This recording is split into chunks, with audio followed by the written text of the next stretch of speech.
ចម្រើនពរចំពោះនៃលោកគ្រូធម្មវិជ្ជាជាតាញញោមពុទ្ធបរិស័ទទាំងអស់ដែលបានអញ្ជើញមកនៅក្នុងចំណងជើងវត្តមនីអង្គស្វាយបានជាលោកគ្នារួមដើម្បីជាចំណែកមួយឧបត្ថម្ភក្នុងការមកធ្វើជាចង្ហាន់ជាដល់សពនៅក្នុងវត្តស្រីមង្គលទីនេះជាហើយខ្ញុំប្រកាសបណាប្រសូនជំនុំដល់ប្រទេសប្រពន្ធដែលជាព្រះឧបជាជាប្រចាំទីការវត្តស្រីមង្គលទីរបស់យើង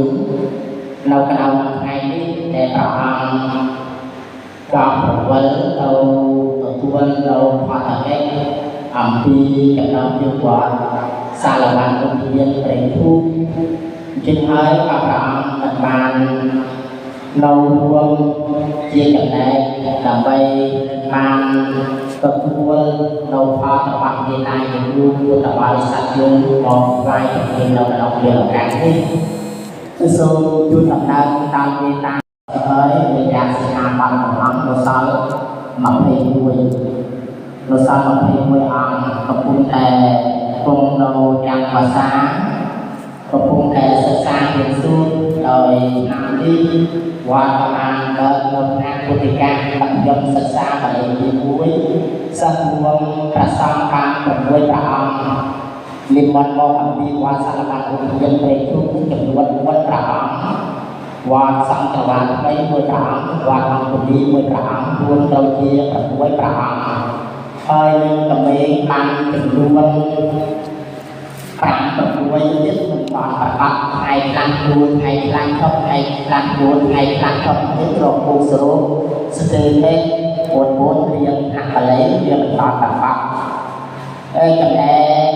ផ្នែកខាងកុមារតូចៗវិញក៏បានចូលមកសិក្សានៅក្នុងវត្តស្រីមង្គលឆ្នាំនេះបើបានចំនួន6បន្តសិស្សរួមទាំងអស់បានប្រហែលជា130ជា130ជាជាងហើយសង្ឃឹមថាដល់ថ្ងៃប្រឡងពលលោកប្រក្រន់ហើយចំណែកយកវិញគឺមានលោកយាយនេះជួយមកសិក្សារៀនធម៌នោះចំនួនប្រហែលជា20ដែរ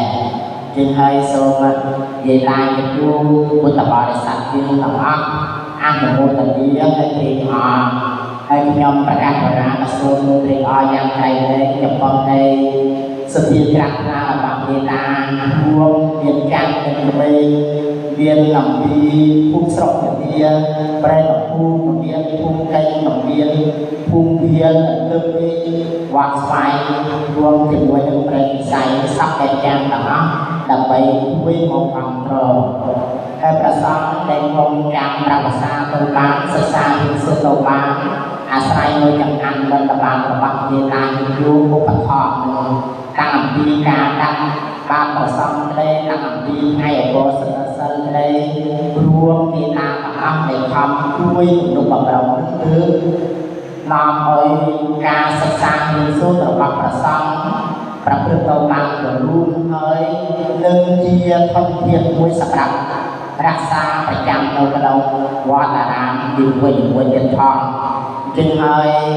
អភិវិទ្យាក៏កាន់តែឃើញទៅសម្រាប់នៃយាយតាមកតាំងពីប្រឌិតដើម្បីជួយចាត់ចែងនិងចង្ហាន់សពទាំងយ៉ាងទាំងអស់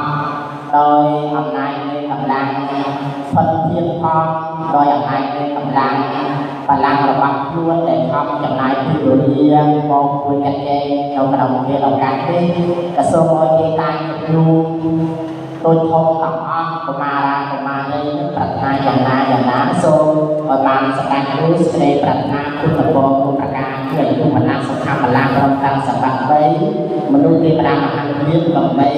ញ៉ាំភាពដោយអង្គសូមអនុមោទនា